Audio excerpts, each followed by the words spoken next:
आज हम एक ऐसी घटना के बारे में बात करने वाले हैं जो सिर्फ एक एक्सीडेंट की खबर से कहीं ज्यादा है। ये कहानी है एक सिस्टम की नाकामी की और एक ऐसी त्रासदी की जिसे शायद रोका जा सकता था।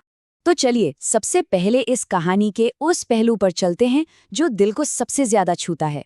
वो आखिरी अल्फाज जो इस पूरी ट्रेजेडी के दर्द को हमारे सामने रख देते हैं। ये थे युवराज मेहता के अपने पिता से कहे गए आखिरी शब्द। जरा सोचिए क्या गुजरी होगी उन पर उन आखिरी पलों में। ये शब्द उस बेबसी और उस डर को बयां करते हैं। कौन थे युवराज मेहता? गुरुग्राम की एक कंपनी डनहम्बी में सॉफ्टवेयर इंजीनियर, एक ब्राइट फ्यूचर वाले नौजवान जो बस एक आम दिन की तरह अपना काम खत्म करके घर लौट रहे थे। उम्र सिर्फ 27 साल, मतलब एक ऐसी उम्र जब जिंदगी तो बस शुरू ही हो रही होती है। पर अफसोस उनकी कहानी वहीं थम गई। तो चलिए अब उस रात के घटनाक्रम को समझते हैं, देखते हैं कि आखिर हुआ क्या था मिनट दर मिनट। ये टाइमलाइन देखिए, ये इस पूरी कहानी का सबसे अहम हिस्सा है। रात के 12 बजे युवराज की कार गड्ढे में गिरती है। वो फौरन मदद के लिए कॉल करते हैं और देखिए पुलिस और फायर डिपार्टमेंट सिर्फ 15 मिनट में मौके पर पहुंच भी जाते हैं। लेकिन असली कहानी अब शुरू होती है। अगले 2 घंटे तक, मतलब रात के 2 बजे तक युवराज जिंदा थे, अपनी कार की छत पर बैठे मदद की गुहार लगा रहे थे। 2:30 बजे उनकी तरफ से संपर्क टूट जाता है और सुबह 5 बजे उनकी बॉडी रिकवर होती है। वो 2 क्रूशल घंटे थे जिनमें शायद उनकी जान बचाई जा सकती थी। तो सवाल उठता है कि ये हादसा हुआ कैसे? खैर, शुरुआती जांच में तो यही कहा गया कि घना कोहरा था, विजिबिलिटी बहुत कम थी और शायद गाड़ी की रफ्तार भी तेज थी, जिसकी वजह से ये सब हो गया। अब बात करते हैं उस पहलू की जो इस घटना को एक एक्सीडेंट से कहीं ज्यादा एक बड़ी लापरवाही का मामला बना देता है, और वो है रेस्क्यू ऑपरेशन पर उठते सवाल। युवराज के पिता की ये बात सुनकर सच में दिल दहल जाता है। वो बताते हैं कि उनका बेटा अपनी जिंदगी के लिए लड़ रहा था और वहां खड़ी भीड़ में से ज्यादातर लोग बस देख रहे थे, कुछ तो वीडियो बना रहे थे।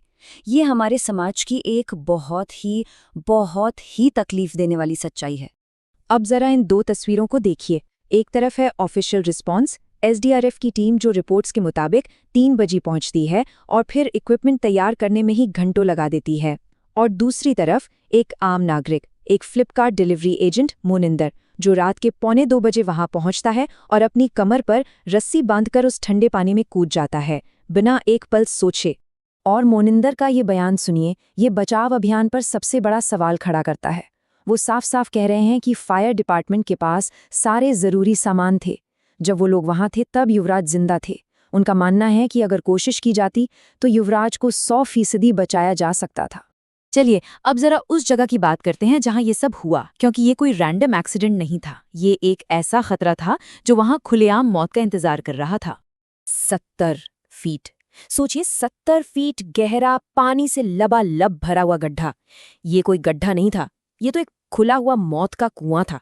और लापरवाही का लेवल देखिए, उस प्लॉट के चारों तरफ ना कोई बैरिकेडिंग थी, ना ड्राइवर्स को अलर्ट करने के लिए कोई रिफ्लेक्टर, ना ही कोई फेंसिंग।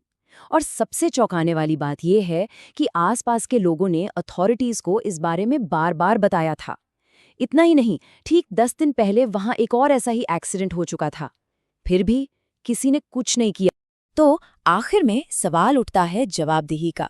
इस पूरी त्रासदी के बाद कानूनी कार्रवाई क्या हुई? जिम्मेदार किसे ठहराया गया? युवराज के पिता की शिकायत के आधार पर उस प्लॉट के मालिक 2 बिल्डरों के खिलाफ एफआईआर दर्ज कर ली गई है।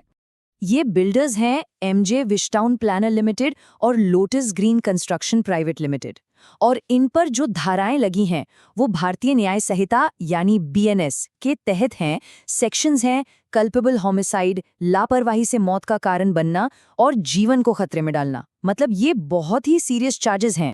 चलिए एक आखिरी बार कुछ नंबर्स पर नजर डालते हैं। ये नंबर्स इस पूरी कहानी का सार हैं। 27 युवराज की उम्र, 70 उस मौत के कुएं की गहराई फीट में, और 2 घंटे जब वो मदद का इंतजार करते करते जिंदगी की जंग हार गया। और ये सब हमें एक बहुत बड़े सवाल के सामने लाकर खड़ा कर देता है जब एक खतरा पहले से पता हो, जब उसके बारे में चेतावनियां भी दी जा चुकी हों और फिर भी एक जान चली जाए, तो उसकी असली जवाबदेही किसकी है?